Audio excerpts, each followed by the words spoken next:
I felt like so powerful. Like it was like, it's amazing. I don't know why I get sad thinking about it because it felt so powerful. For once, I felt like I was in control of something in my life.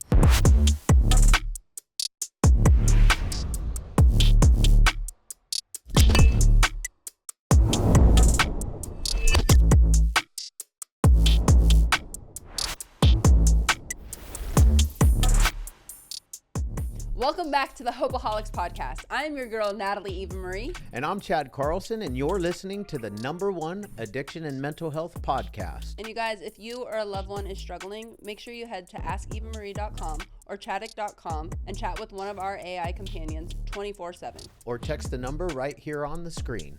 Together, we are breaking the stigma around addiction and mental health. And fighting the fentanyl epidemic. Now, let's get into the episode. Karina, welcome to the Hopeaholics Podcast. Thank you. Reunited. I know. Yeah, we met this weekend. Saturday. Randomly, yeah. I know, right?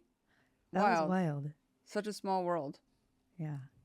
So, you didn't even know we were going to be there? Or you did? No, I didn't know until after I volunteered to be at that gala because the Barbell Saves Project was a part of my recovery. And Nice.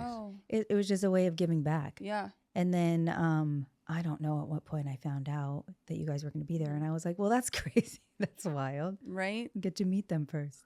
Yeah, it's so, I mean, It was no fun. coincidences. Yeah, it was fun and nerve-wracking all at the same time because we've never done a MC to a charity event. Yeah. So chalked something new up on the resume. Well, it was their first charity event too. So Yeah. it's kind of, And plus, it's like so nerve-wracking because it's obviously for a good cause. We believe in it. We love the guys. And we wanted to do a good job, but we also needed to help raise money by having people raise their paddle. And, so it's like nerve-wracking. and I'm going to be honest with you. One of the hardest things in the world for me to ask anybody is for money. For sure. I know. I felt awkward with you guys.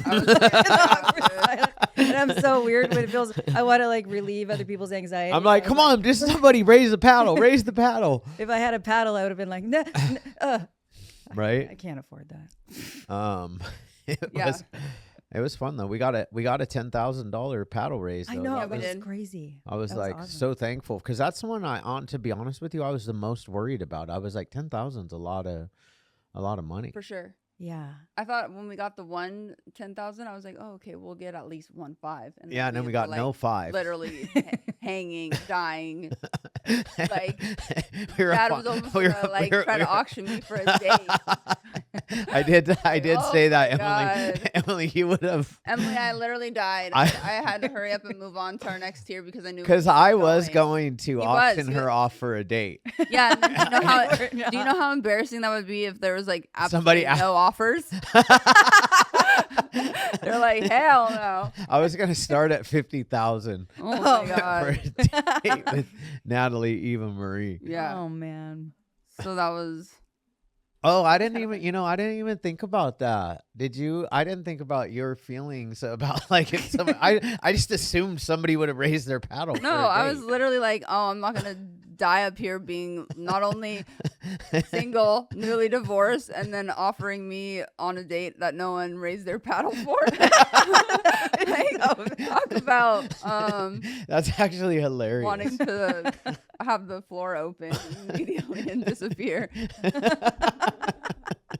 Wouldn't it be great if it was some like old lady though or something? Yeah, that would have been awesome. We would have had a hell of a thrift night. shopping. Yeah. It would have been like, oh, perfect. Well, this isn't about us, but that No. was a good night, and that's Yeah. where we met you, and that's Yeah. how we met you. Yeah. So And here you are. Here you What? are. 72 hours later, Yeah. Small world. right? Yeah. Yeah, but like I was saying before we started, it's, you narrow down the area of recovery and we run into each other, but then you narrow that down to like fitness and recovery. We're just such a small, Sure. tight-knit community, and we all support each other, all different movements, different places, and we run into each other all the time. Mm-hmm. Yeah. Go ahead. Go ahead. No. No. Ladies first, Go always. ahead. I was just gonna ask you, because you're sober, right? Yeah. How long are you sober now? So I've been on the sober journey for about 3.5 years. Oh, Nice. wow. I call it recovery because I've been in recovery from mental health, eating disorder, complex PTSD for years and years. Mm-hmm. The eating disorder, probably about, I have to gauge it on the age of my daughter. So she's 11, so about 12 years. Oh, Oh. wow. Yeah. Nice. Yeah. So long-term recovery, I mean, lots of different things. Yeah. Yeah. And the eating disorder one is that's a tough one. Mm-hmm. Yeah, it's a really rough one. They say that the relapse rate, the recidivism rate for bulimia is like super high. Mm. Yeah. Yeah. It's so intricate. Like it's something that I think doesn't get enough attention Agreed. because so many people think about just the like people like when I mention it, people are like, "Oh yeah, I remember when I was in high school, I like wouldn't eat." Like they think they can relate, and it really has so little to do with the food. Yeah. Yeah. It has so much to do with the control Yeah. and like and the actual like the high. Like I remember like the purge is like it's like using drugs. Like it releases endorphins. It's such a power like control sort of thing. For sure. Yeah. What brought you to a point where you're like, oh, okay, this is a problem?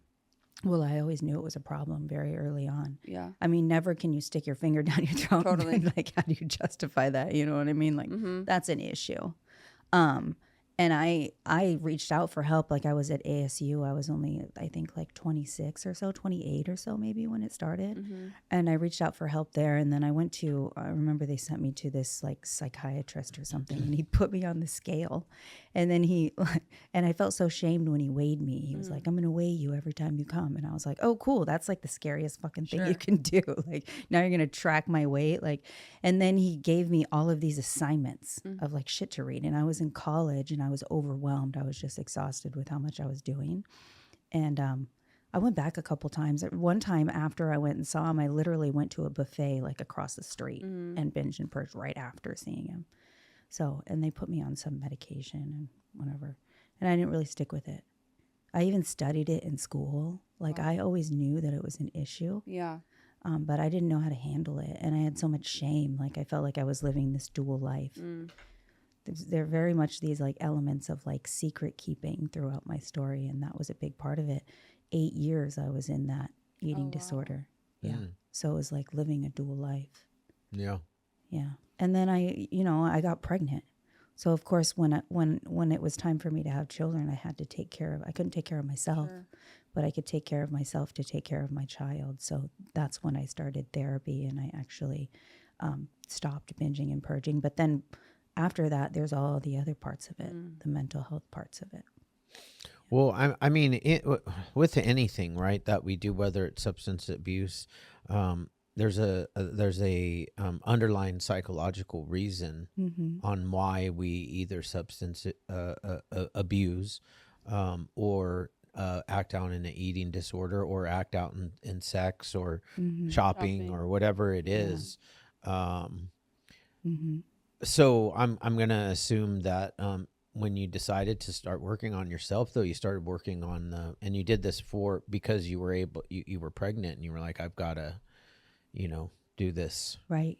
The interesting thing is at that point, I had started doctoral studies for couples and family therapy. And I was focusing, like specializing in vicarious trauma, which is where you experience trauma as a result of hearing other people's stories, and vicarious post-traumatic growth through witnessing other people's.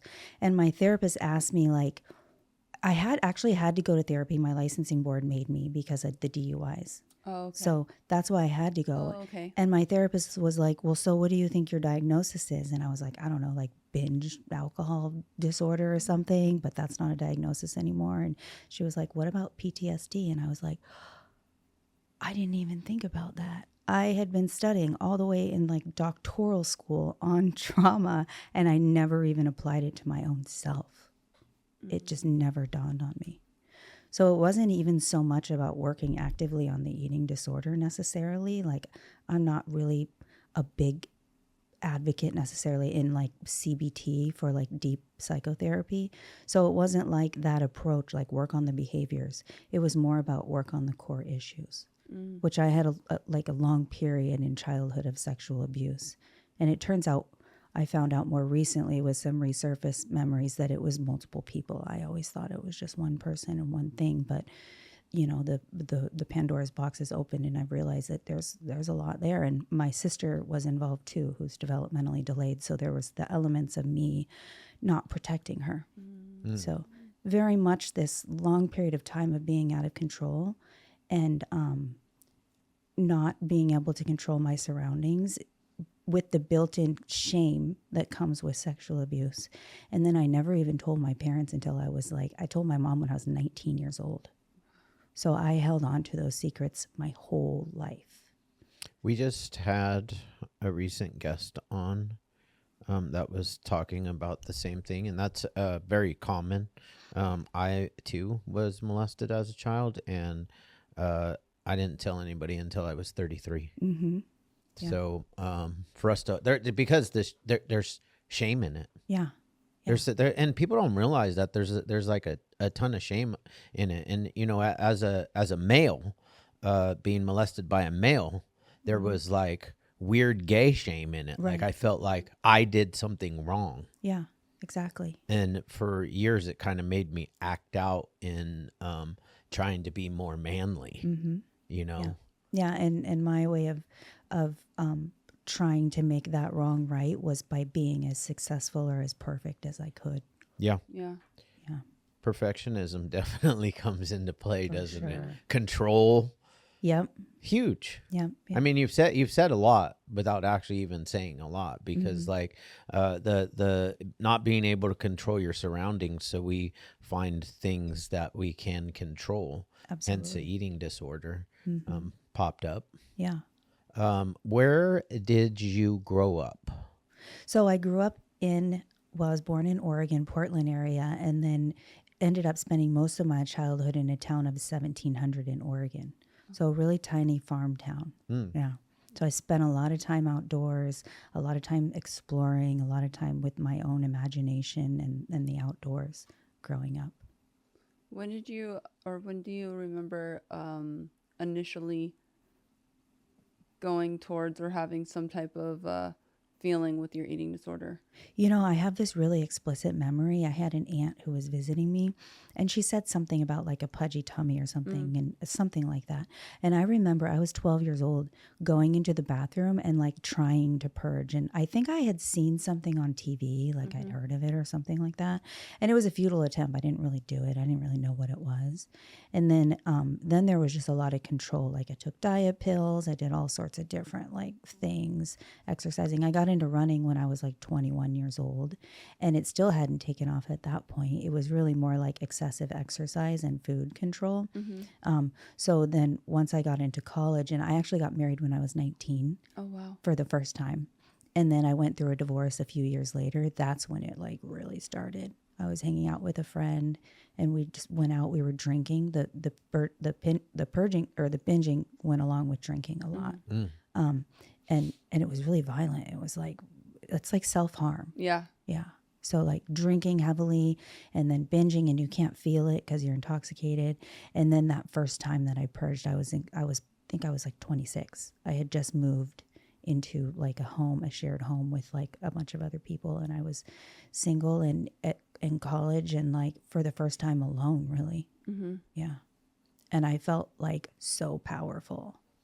Like it was like, it's amazing. I don't know why I get sad thinking about it, because it felt so powerful. For once I felt like I was in control of something in my life, but it just took over so fast.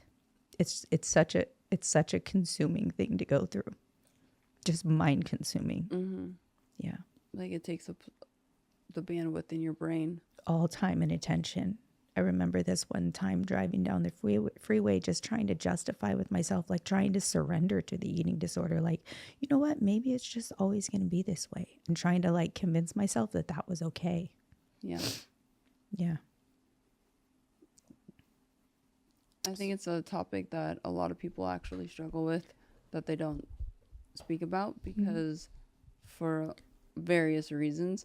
And there's so many forms like of control over eating, of having some sort of eating disorder. From you have your ones that you can visually see, like a true blue anorexic individual, which is easy to see in the eye. But then a lot of the binging and purging is very difficult to notice unless you are around that individual Right. often enough to kind of witness the behavior.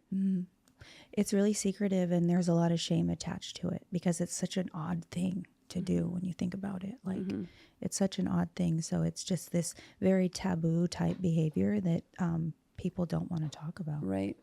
And then the listeners, it's almost like they're fascinated. So it's like they'll ask all these weird questions or try to identify in some type of way, or they'll be like, well, why don't you just stop? You know? Yeah. Which is very, the correlation between that and an addict is Right.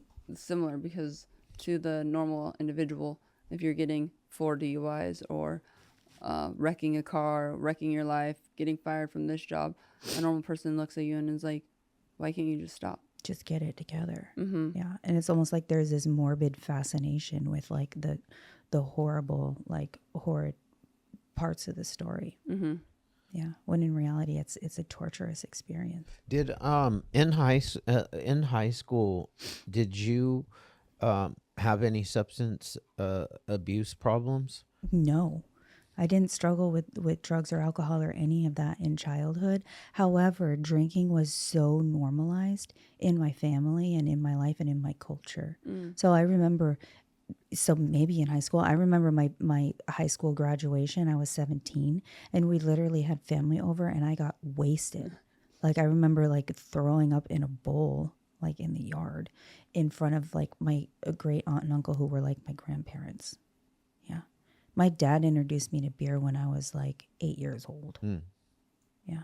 What culture are you? I wouldn't. It's an interesting thing. My biological father is Mexican, but he actually left the day that I was born. Okay. Actually, Spaniard. Spaniard? Mexican, I don't really know a whole lot.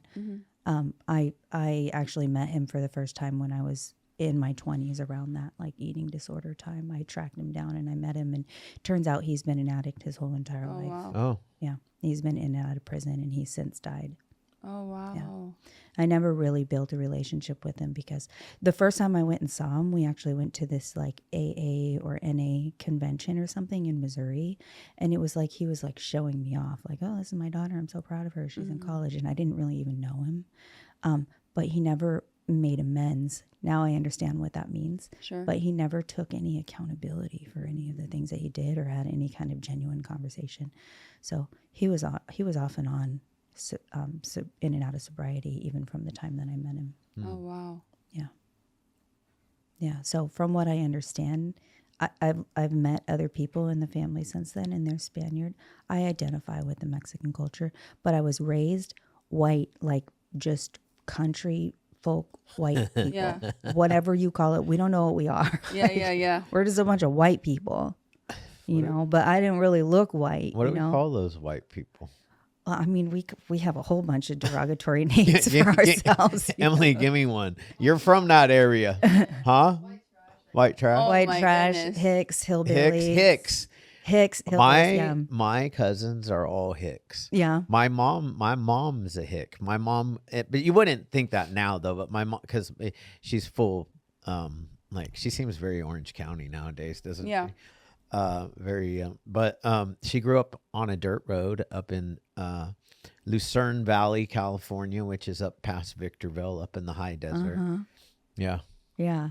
Yep. It's very much, you know, bonfires. I had a horse growing up. I used to ride my horse bareback, but we lived in we lived in 3 trailers that were like cut holes in them and connected together. Oh, shit. Yeah. So we bought one trailer for like $60. I don't know why I remember the price, but we bought one trailer, and I remember I fell through the floor. Like when I walked in, I was excited and I fell through the floor. My dad was like, no, I got to put the boards down. So we put the boards down. And then we came across another trailer for $100. I guess it had gone through a drug bust. That's the language my parents used. There was like all these flowers, like wallpaper flowers all over the wall and blood smear. So they just cut like holes in those 2 trailers and put them together. And then our neighbors down the road built a log cabin. So we bought their trailer, and then we just connected it on the front, which I was happy about because it looked nicer. So we had 3 trailers. So I had my own room. It was like a whole half of a trailer. Oh, wow. Yeah.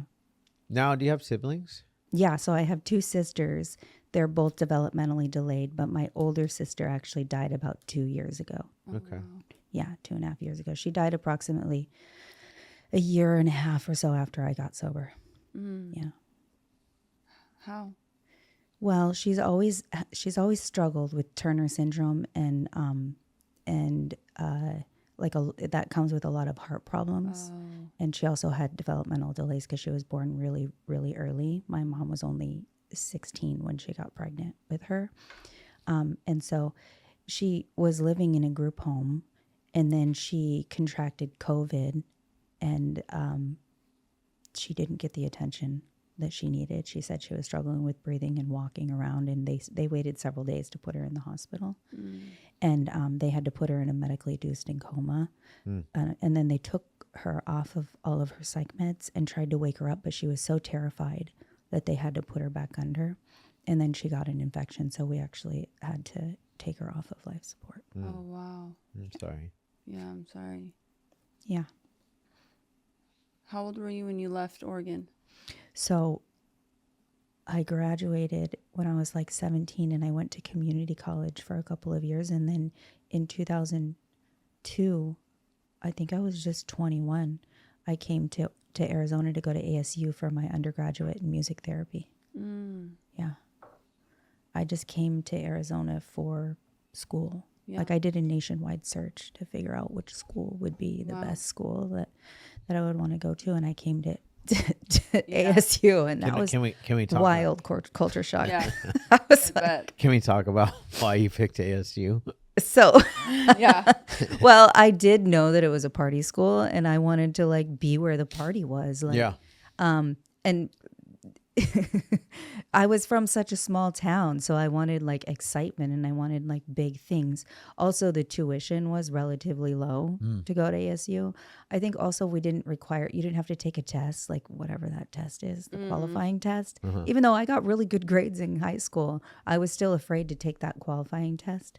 Also, SATs? the School of Music was one of the top rated schools like in the state of in the United States. I looked at Colorado State and I looked at Arizona State, and Both party schools. Yeah. I mean, Yeah. I picked ASU as well. you did too. I lasted a year and had. Oh no. And then there's SDSU Oh, yeah. down here. Yep. Good. I don't know if it is, but SDSU was the number one party school when I went from high school. I didn't go to college, but Yeah. that was the spot.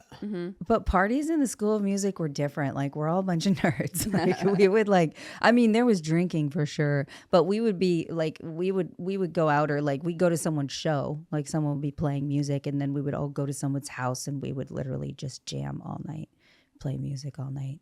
We didn't do that. I didn't do like the sorority kind of like all that. I didn't even know what that was. I was from such a small town. Yeah. Yeah. When But it was a lot of drinking.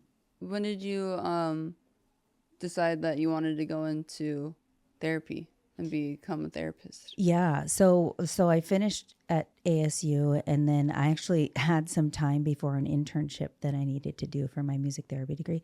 So I went to Guatemala for a few months and just lived there and learned the language and did all that. And then I came back and I did my internship. And during that time, I was working with these really cool people. They were adults, but they were also developmentally delayed. And there was an adolescent unit too. It was Porterville Developmental Center, which is for people who are, they've accumulated crimes and they need to go to prison, but they're not mentally or cognitively fit to do that. So I was working with them doing music and recreational therapy and having these really like cool conversations with these kids that like did in like terrible things, and they were suffering so badly. But I didn't know how to help them. So I wanted to learn, like, what are the tools that I need to help them? So after I finished that internship, I enrolled as a couples and family therapist. And that's what I chose. It's funny how we choose our scopes, but a lot of times we choose what we do because in a slight way, we're like trying to figure out our own selves. Sure. And I had so much like trauma from family and community type aspects that I wanted to learn more about that and understand how to address that. Yeah. At that same time, was your drinking or your eating disorder, has it taken off at that point? Yeah, the eating disorder got so bad when I was working at that developmental center. The reality is I was living on site and it was a prison. So on one side there were, a certain level, but then on the other side there was actually a maximum security sex offender prison. Oh, shit. Yeah.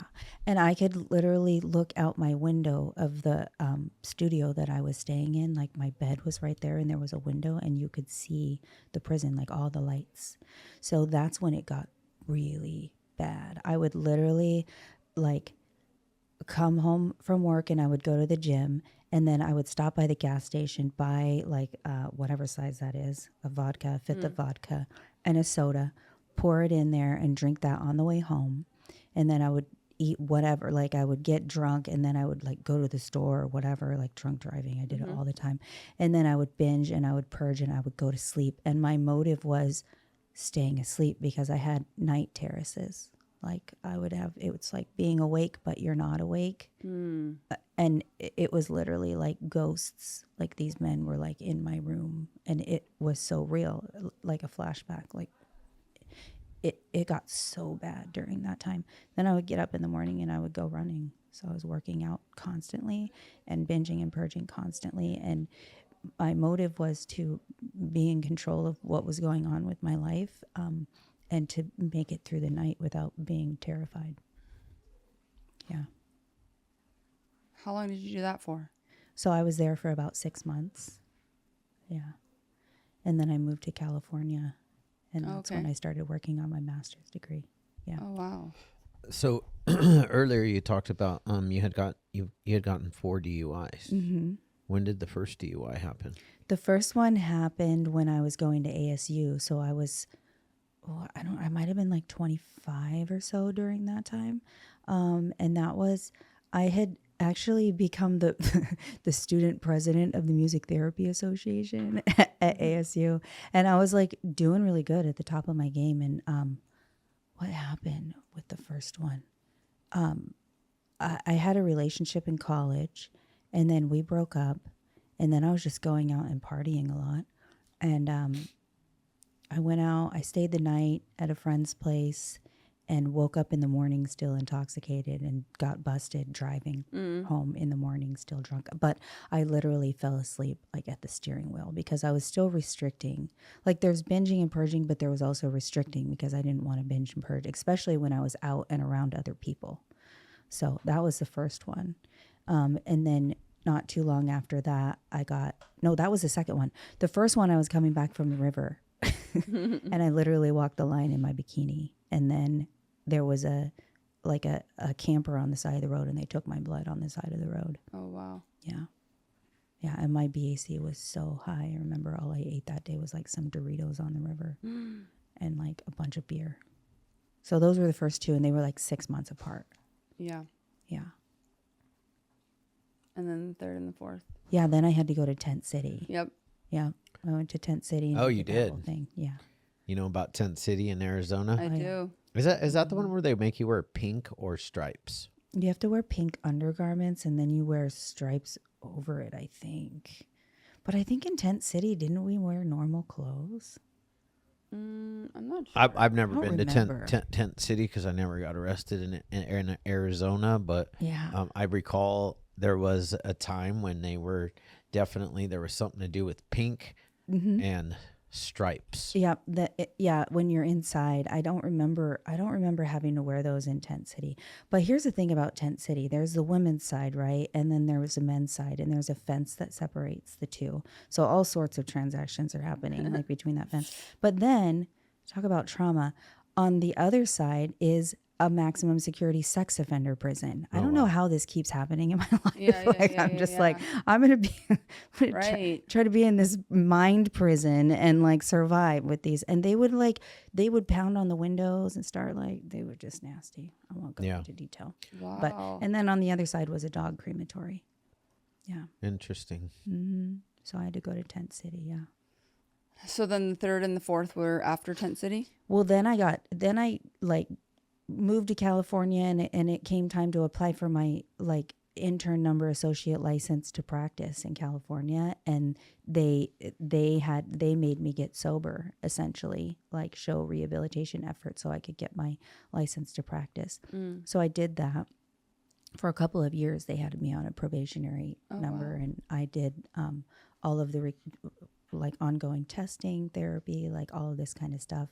Had my first 2 children, and then I moved to Arizona and started drinking again when I got to Arizona. This episode is brought to you by Wolfpack Bags. This gear is meant for anybody gym, lifestyle, to anybody that's on the move. I mean, I like to say that us here and everybody that tunes in, we're not average, we're always a wolf. They have all the goods that you need, especially for anybody that is looking for a bag to carry their meal prep, a lunch pail, anything like that. They have you covered. So once again, go to wolfpack.com, use the code Hopeaholics, save 10%, and join the pack. And it was crazy. It was like, I kind of had a little understanding that I had run away from Arizona after all of that. And then I went back, and like all these demons just like resurfaced, and the nightmares and everything just started being crazy. And at that point I was working in the industry. I started as a therapist, and I was promoted to clinical director like 3 months later.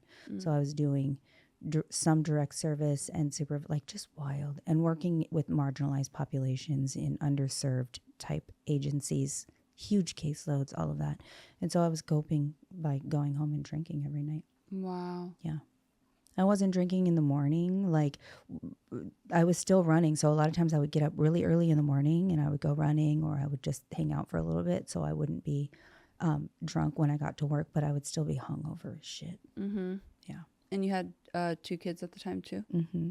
Yeah. Were you married? Yeah. Yeah. Yeah. So when I was in California in grad school, I ended up getting married, and we had 2 kids, and life looked really good. And then we bought this gorgeous home in Arizona. We sold our California house and came to Arizona with California money and bought this insane property. Mm-hmm. And, you know, I didn't have, like, when I was in California, I was in grad school, and I had all of the support of like the women who were supervising me and who were my mentors and who were my professors. I just had this beautiful community around me.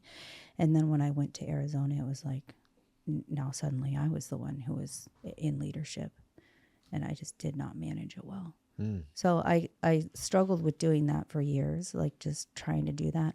And then I fell out of the industry, and I started driving Uber.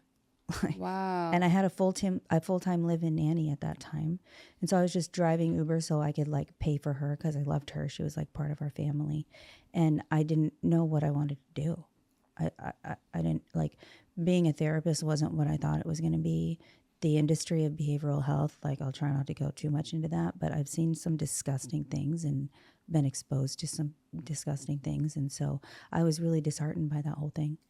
And then I joined with a friend who said that he wanted to open an IOP. He ended up just defrauding me of a bunch of money, and I just kind of lost it.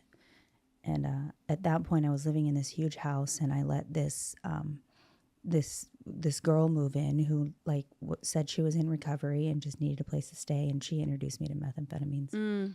And that's when life got real fucking crazy. And where was your husband at the time?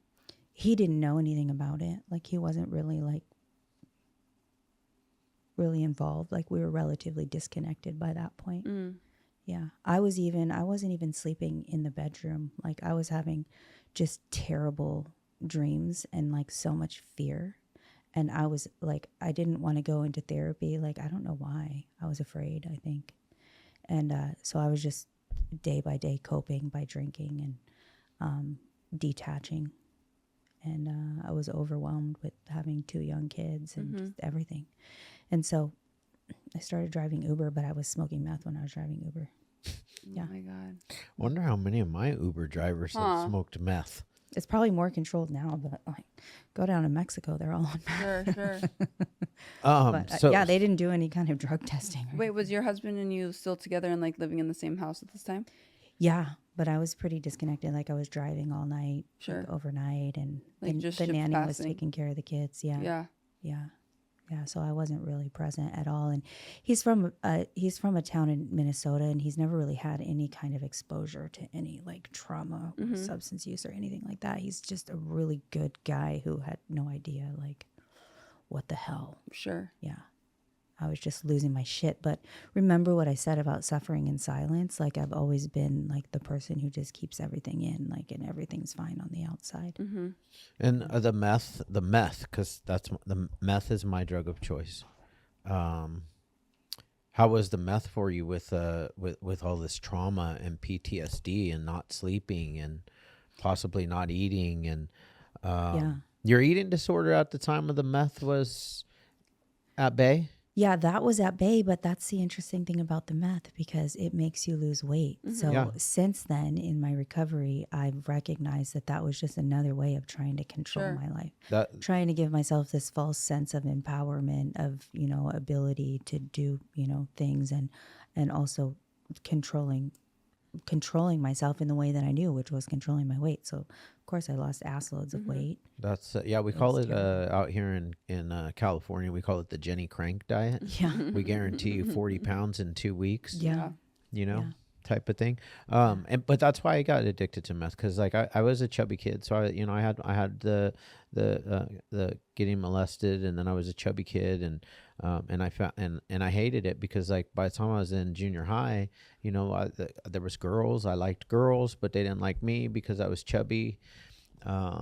I was still kind of cute and funny, but but like they always went with the skinnier kid. Yeah. You know, that's just kind of how it always was, and at least for me.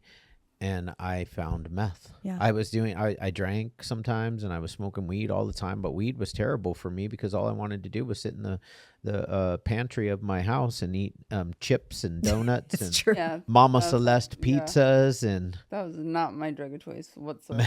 I'm weed. Oh, No, dude, I would be I was getting like fatter Yeah. and fatter when I was on weed because I couldn't stop eating. Right. And my parents like would just stock our house with, you know, what now you would think is terrible food, but chips and Coke and Mountain Dew and all the good stuff. It was cool for me because that made it to where my house was the house where all of the kids came. Yeah. So all of my friends came over. Then we would just get stoned. And all of my friends, though, they could eat whatever they wanted. And they never gained a pound. As a matter of fact, they just kept getting taller, and I just kept getting wider.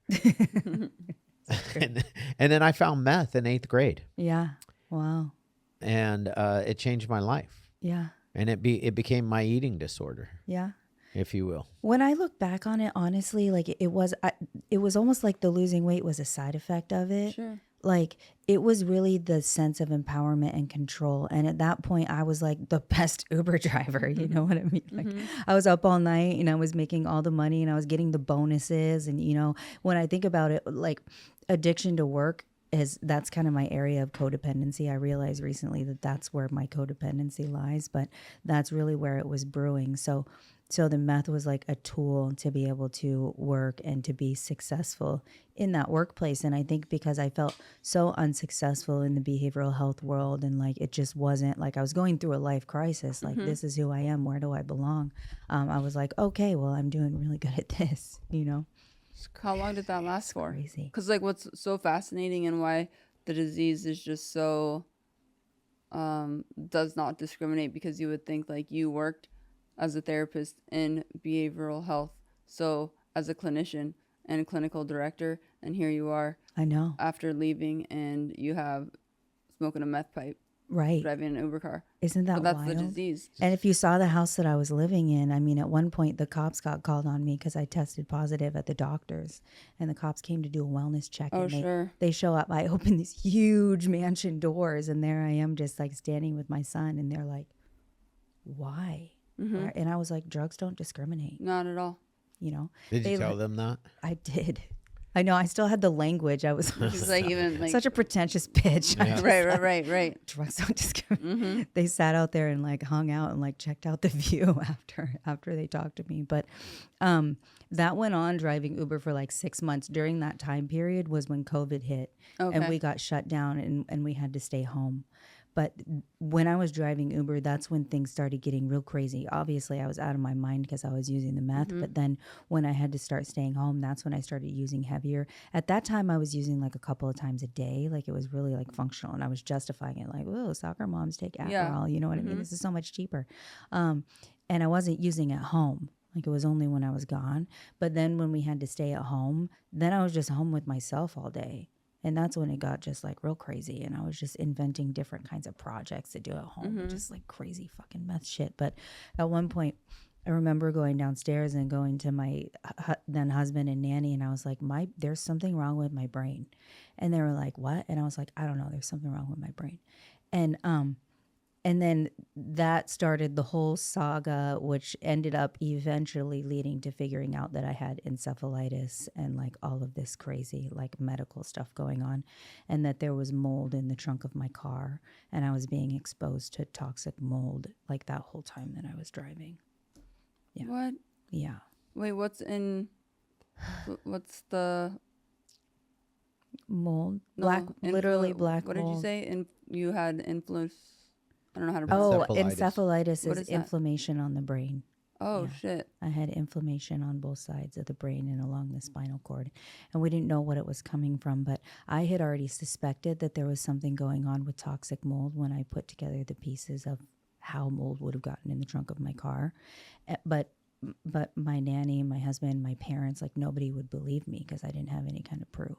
Right. And I just knew that it had to be something related to that. And I knew there was something wrong with my brain. The problem was it was COVID, and it was really hard to get medical care. And so I was like having a hard time even staying awake. But then I was still intermittently using. Like I would stop for a while, and then I would use again, and then I would stop. So all of my medical issues were getting blamed on drug use. Sure. Which it was. Like Yeah, of course. I probably wouldn't have driven my car around all that Yeah, time and totally. been exposed to mold and like messed my brain up if I weren't using drugs, you know. What did your husband and nanny, they had to have noticed you seeming off, right? Yeah, they noticed changes. They noticed I was off, but they didn't really like. They thought maybe I was using. At one point, I told my husband that I had been using drugs, but I told him that I had stopped because I had at that point.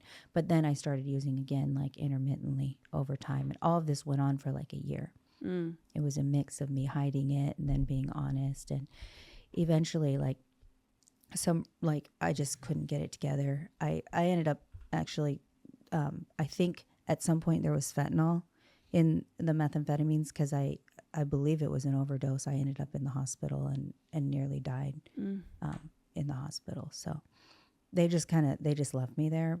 I remember just like they took me in there, and I told them that I had been using drugs, and I told them that I couldn't breathe because I was struggling with breathing. I might have had COVID at that time, but they didn't even test me. They didn't have a ventilator. And they left me. They unplugged the machine. My phone was dead, and they left me, and I was just crying for my children. And it's so weird. I was holding my head up because at that point I was still insisting there was inflammation on my brain, but I had no proof. And my heart was it was tachycardic. It kept going up and down. And then at one point it was just barely beating, like beep, beep. And I didn't know what to do. So I just started singing, I started singing this lullaby that I used to sing for my children, like when they were little. And I just sang that. And then I realized that like I was calming down and I was self-regulating, and my heart was like starting to pick up, and it was beating regularly again. And I just kept singing and kept singing. And then it started like normalizing again. And the people that were outside, they were just walking by, ignoring me. I heard a nurse that said, like, should we get the paddles? And another nurse said, the doctor said to leave it. So they had determined that I was a lost cause, and they were just going to let me go. The nurse, when she unplugged me, she looked sad, and she asked me how old my children were. And I said, they're 4 and 5. And she put her head down and she walked out of the room. And they left me, and I was panicking. And then I realized if I panic, it's making my heart be crazy. Like the monitor was still on. So I started singing, and it regulated. And then at one point someone came up to the machine that was outside and noticed that I was like surviving. And then he came in, and I said, I'm leaving. Like, you guys aren't doing anything to help me. And he said, you can't leave. And I said, I'm not danger to self or others. Like, you can't hold me here. I want a phone. I need to call someone to come and get me. And he said, the doctor needs to clear you first. And I said, I don't care. I pulled all the stuff out, and I put my clothes on and like got ready. And doctor came in, and he was like, well, what are you going to do? There's nothing we can do for you. And I said, I don't know. I'm going to figure out how to get better. And he said he wanted me to sign this paper. And I said, this paper says you tried all rehabilitative efforts to save me. You didn't do that. I'm not signing that shit. And I pushed it away and I walked out. And I never went back to the hospital after that. I finally got an appointment with infectious disease, which I had been asking for forever. They found all of these different bacteria, all these different things that were going on in my body, super high, like fungus count, which is candida, which is conducive with toxic mold. And that was just from specialized testing. And then eventually got an MRI that proved that I had encephalitis. But by then it was too late. My husband had already served me with divorce papers. He was done with it.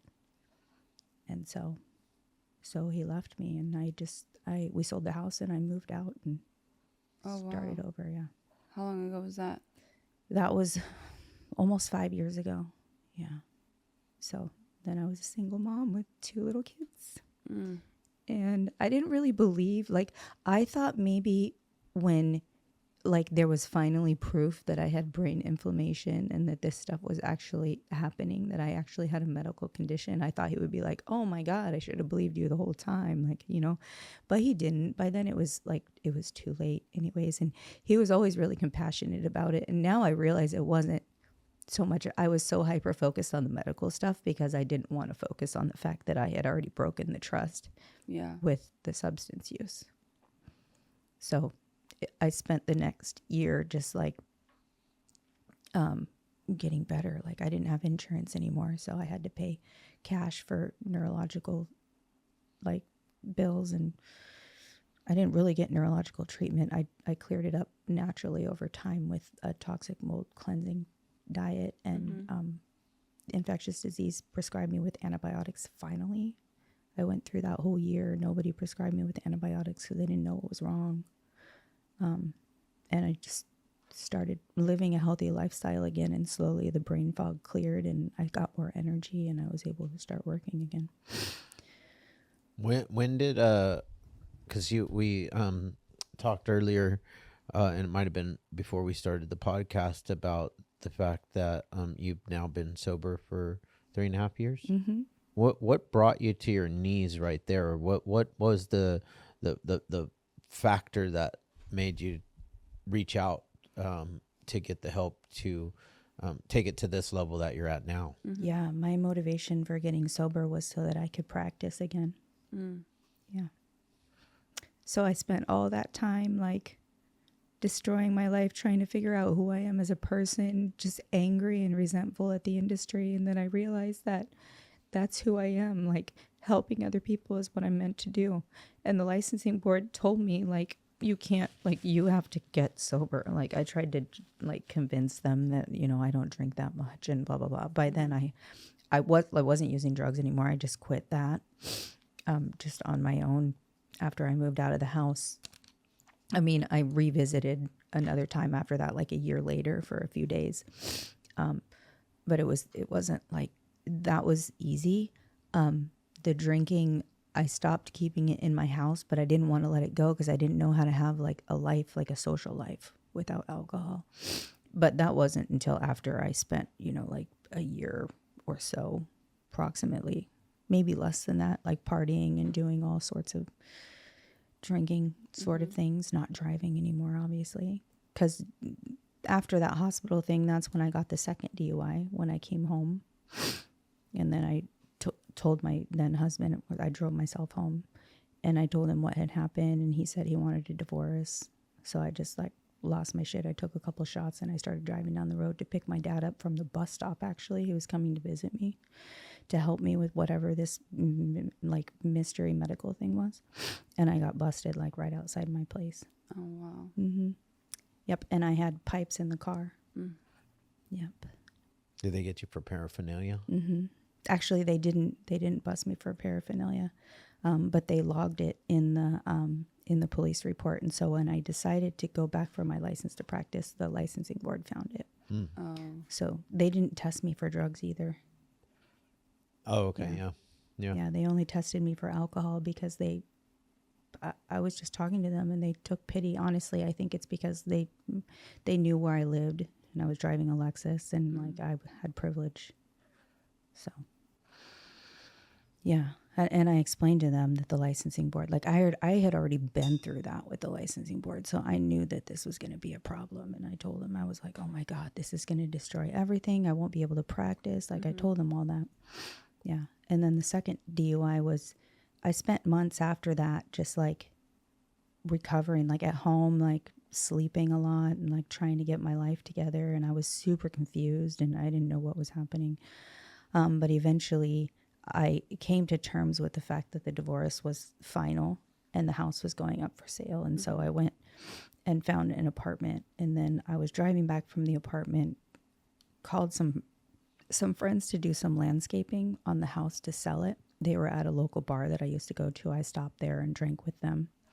And then was going to another one to talk to someone else who does landscaping. And that's when I got busted for my registration was expired, which I didn't even know because I hadn't been driving for like months. I had just been at home. So that's how I got the second one. Yeah.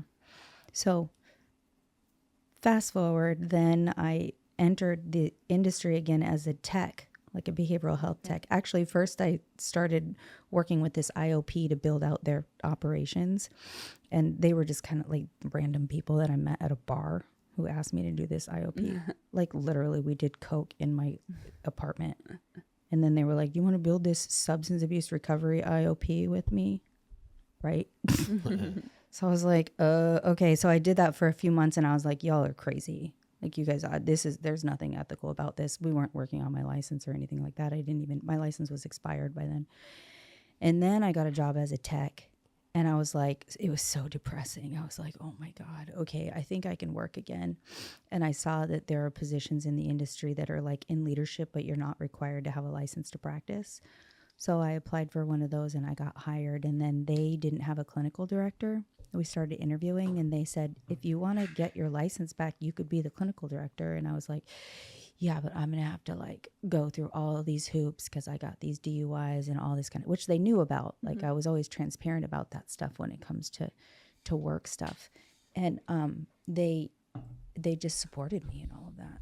And I went to the board and the board was like, yeah, we'll consider it when you're a year sober. And I was like, all right, I'll get sober. And by then I had been the Phoenix, the sober active community. They had presented at my clinic like a month after I got there. They presented like a virtual presentation to me because they wanted to build a partnership like with the company I was working with. And when the board told me to get sober, I remembered them and I was like, wait, there's this community that I can just like do fitness and like meet people and like it's some sort of like sober thing. I had already done like 12-step kind of stuff and there's nothing against that, but it wasn't my pathway. It didn't speak to me. And so I was struggling with trying to figure out what pathway I was going to take. And I didn't know a lot about different pathways. So I started going to Phoenix events and climbing up a mountain every month or every morning on Saturday, every Saturday morning. And that was like my home group.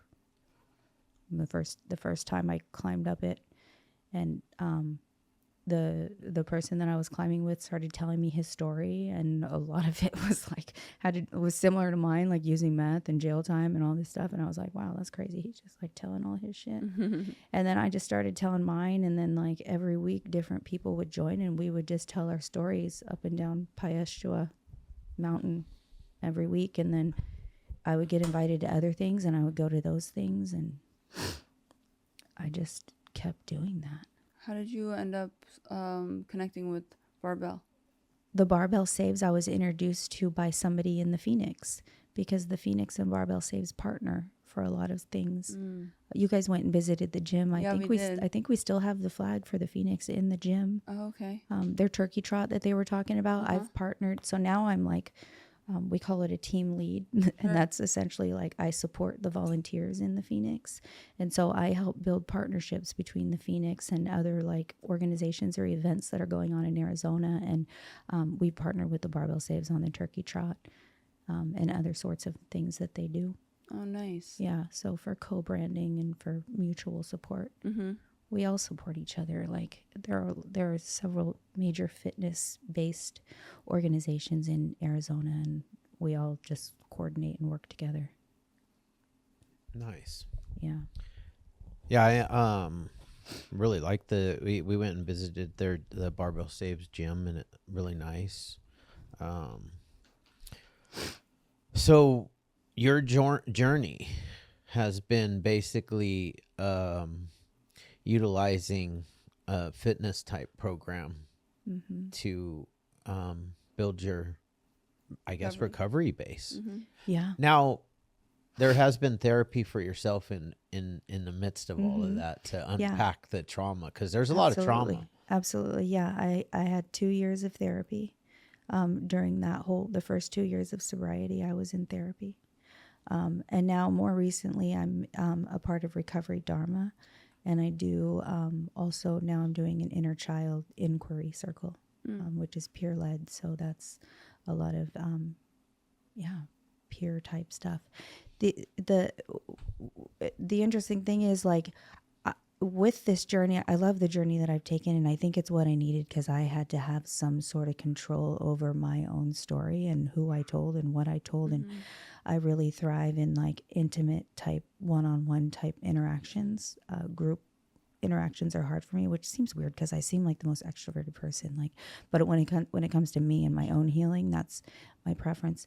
But there's also parts of me that's a little sad that I didn't like go to treatment, and I didn't do, like, I never had that traditional group therapy kind of approach. That's not to say that I couldn't do it now, but that's just not what I've had. And I didn't take the 12-step approach, so H&I and different things like that isn't something that I would necessarily be doing. Where does spirituality come into play with you, if at all? Yeah, spirituality. I grew up Christian, and I really struggled. I separated from the church for years, and I struggled with any kind of connection to any spirituality for the first couple of years of sobriety. And then I got to a point where I was feeling just a lot of resentment and a lot of anger and lack of gratitude. So at that point, I was gratitude journaling, and then gratitude turned into prayer, and prayer turned into re-engagement with the church. Nice. So now it's a big part of my recovery again. It was really just, it's like riding a bike. I just reconnected, and there it was again. And then there's also the practicing of the Buddhist principles that are, just a different kind of approach. There's this beautiful intertwining of the two types of approaches that just work for me. Nice. Yeah. I'm really big on the spiritual component of us, of our dis-ease, right? A lot of people call it a disease, but what a dis-ease, right? So for all these years, trauma, call it whatever it is for everybody. I was trying to stuff whatever I could other than spirituality into this God-sized hole that I have in my chest. Right. And for me, I am a 12-step guy, and the reason why it worked for me is because I too got disconnected from the church, and I believe I was religiously abused as well, just because however it was, it's fine, but I had this wrong connotation of what God really is, and like, God is love, right? He's not scary, at least, or punishing. He's forgiving. He's forgiving. He's loving, kind, caring, and I didn't grow up with that type of God. So when I got into the 12-step community, I was able to reconnect with the same God that I always knew. Yeah. I just changed what I thought about that God. Yeah, I think my experience was a lot the same. I had a lot of shame and guilt that prevented me from connecting to God, but another part of it was just my will. Like Sure. I didn't want to give over any will, and I didn't want to be Control. one of those people who just like relied on something else to stay sober. I wanted to stay sober because I'm the one who chose to stay sober. You know what I mean? So I did it the hard, the hard way. It took me all of that till I finally realized, wait, I'm not giving over my whole self to something necessarily. I'm giving over pieces, and I'm in control of those pieces and parts until eventually I did. And now Celebrate Recovery is a huge part of what I do too. I'm super involved in a lot of different recovery circles. Yeah. And really it is during the worship is huge. Like this one that I go to, the church, like 400 people or so go to the Sunday, but Celebrate Recovery, there's usually around 250 that go to that, and worship is giant. And I find that space to be a safe space to let things go. So when it comes to some of my bigger, deeper work is forgiveness of the people from early childhood, the early childhood trauma, and also forgiveness of myself, even though I wasn't to blame. Forgiveness of myself for blaming myself for it all of those years. That space is the space that I've been able to find safety to let those things go. That's beautiful. Yeah. That's actually really beautiful, because like, it's hard in like even in like a 12-step program, you come to this scary step, the fourth and the fifth. There are 2 steps, the fourth and the fifth, right? And and you're writing this inventory, and part of the inventory is you're looking at your part in the stuff that's happened in your life, and when you've been sexually abused or mistreated, especially as a child, right? You're like, well, where does my part even lie in that? And like I still sometimes don't completely get that part, and like a sponsor's not a therapist, and they can't really tell me. They can tell me what they think. I did have it was a therapist, the lady that we just dropped her podcast yesterday, I believe. There's parts to that like for me, I was old enough to have told somebody that this was happening to me, but I was too scared to tell anybody that this was happening to me. So I do take responsibility at an older age that I could have done something sooner. But still, it's like I went through whatever I went through to be right here where I'm at today, and that and all of that I'm okay with. Yeah. Yeah. The one funny thing about us addicts, alcoholics, people, we really can like handle a lot of emotional pain. Yeah. In silence. In silence. In dark, alone. Like we are some Just- interesting creatures, man. Like It's in called the survival. depths. I mean, I prefer to refer to us as survivors. for sure we're survivors. Yeah. Yeah. Have you gone back in front of the board, or is that still work in progress? Or do Yeah, you plan I on did. I ended up going in front of the board and with my recovery efforts, and I signed a consent agreement to have a restricted license for 2 years. And I did all of the things, therapy, like oversight, testing, all the stuff. And they released me off of that after like a year and a half or so. And now I have a regular unrestricted. And then I applied for independent, which I've had the hours for years and years, just recently. And I'm about like, they're not counting like 500 from California. So.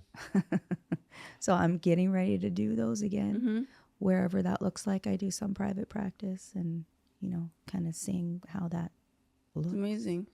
Yeah, it's kind of interesting. It's actually really humbling to go back into that space of like accumulating those hours and doing direct service in a different, from a different way. And when I had the restricted license, I went back to just regular direct service in residential treatment.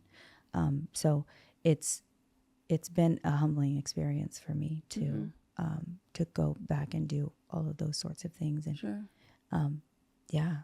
as a result of being a licensed associate, it's interesting though. That's how I got into this space of program design and development, because I kept working, like advancing my career, and I ended up working for these companies that needed somebody who needed to pay somebody that has a licensed associate because they couldn't afford a director who is independently licensed.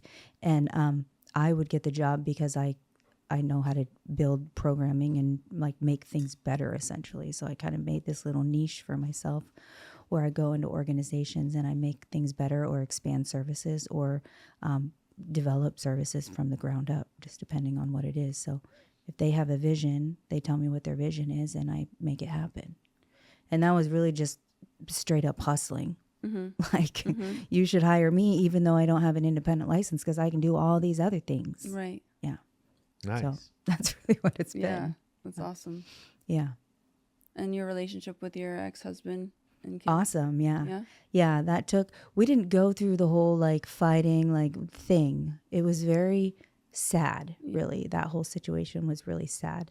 Because I had so much like, when it comes to accountability, I've never been the person who just like I'll take all the accountability, which is actually also part of my problem because I'll just take all the accountability and I'll be sorry and I'll be shameful and like it's all my fault, right? So I didn't struggle with that. I did have some resentment about the way that it all went down because he chose his pathway instead of standing beside me through that whole thing. But also the kids are like so awesome. He's remarried now. She's awesome. I love her. We co-parent like amazing. Nice. It feels weird even using the term co-parent. Sure. Like we're just raising our kids. Yeah. And we're really flexible and like we just do our thing, like So good. he's been super supportive of my recovery, with the boundaries of being my ex-husband. Of course. So if we need to change things around because I'm going somewhere or I have a meeting or whatever, like we just make that happen. Yeah. So it's been super cool. So Nice. Yeah. That's a blessing. Yeah. Yeah. He's a really great person. How old are your kids now? So now they're 10 and 11. 10 and 11. Crazy. I'm not from a single mom home. I'm from an intact home. So this whole like divorce and like single mom thing is I'm just flying by the seat of my pants. But their dad's like, he's like super, like he's an engineer and he's like really structured and I'm just like wild.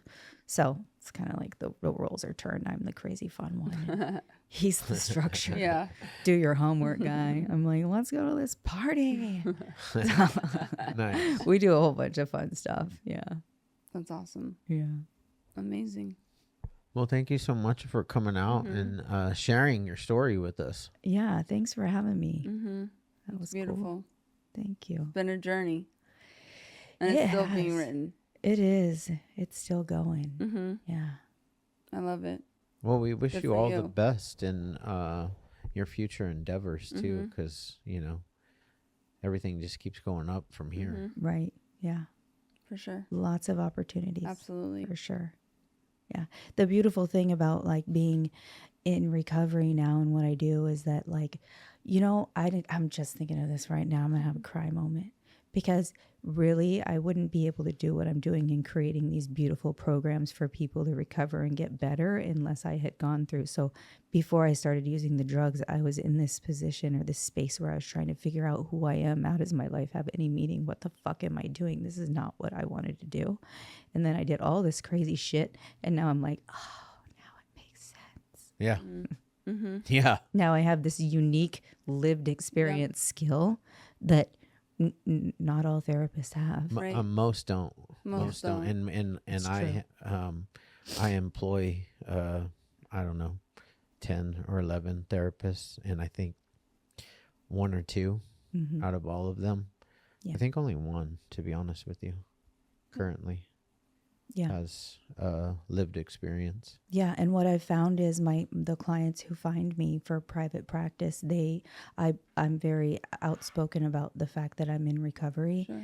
And even though they're not in recovery necessarily, some of them are. They're looking for support because we speak the same language, or first responders. I think of my work as like first responder kind of work. But then there are people that after a while of seeing them, things surface. So they found me because somewhere deep within themselves, they realized that they needed help. Yeah. So it does feel like this like extra special skill that took a lot of fucking work and pain For Yeah. sure. to get, but it is. For sure. And now you're here. Yep. Yeah. Amazing. Well, awesome. I Thank like you. the tears too, because Yeah, it's me too. just, I don't know, it just makes it more. I'm such a sensitive person. I think we all are. I cry a Yeah. lot. Thank you. Yeah, thank you. Thank you.